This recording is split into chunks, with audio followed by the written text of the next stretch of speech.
One of the main features of this property is that it's very steep. So you can't really bring in any machinery to mow the weeds. You can't really have a tractor or anything because it would flip over. And also in this context where we are here in the developing world, you also wouldn't want any specialized machinery like that because there's nobody that knows how to service something, or replacement parts are extremely costly to ship. So in this sort of context, what you want to do is you want to integrate animals. This was a cattle pasture 4 years ago, and we've got lots of these shilka weeds that we're cutting today out here. It would be a lot easier in a traditional context to just go through with a brush hog, but in this situation you want to have livestock integrated to do that work for you. And the problem that we committed here was that we planted every single tree in this food forest 3.2 meters in a triangular pattern. So one here, and 3.2 meters there's another trunk, and then the 3.2 meters across there's another trunk. So that makes everything extremely dense. There's over 1,100 plants per hectare that we planted.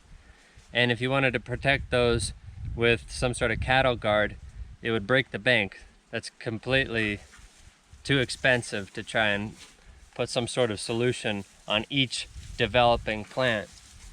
Like for example, this guanabana right here. Now that it's 4 years old, some of these fruit trees are starting to enter into production.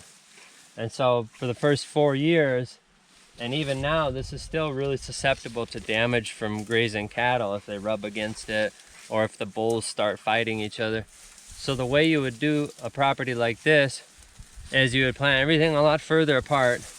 These alleyways would be much further apart, and then you'd fence each alleyway, and you'd go along the slope, so perpendicular to the direction of the slope, and that way you're also helping control erosion.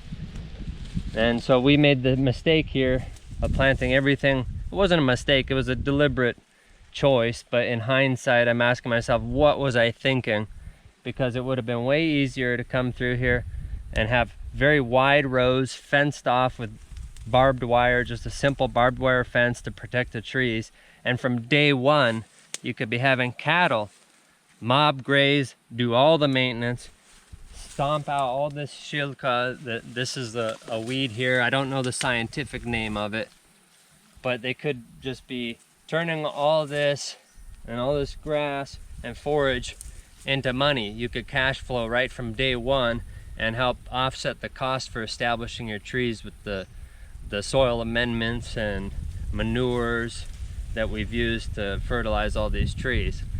And it's been very expensive to operate these weed whackers. So we spend about $4,000 every year doing maintenance, and we're also very neglectful on the maintenance. As you can see, we let things get extremely big before we take care of it. So if we were to do it all over again, I definitely would have just fenced wide rows of trees and grazed cattle from day one. That way we would be cash flowing and the maintenance would be taken care of, and we wouldn't be bleeding money every year running these gasoline powered weed whackers.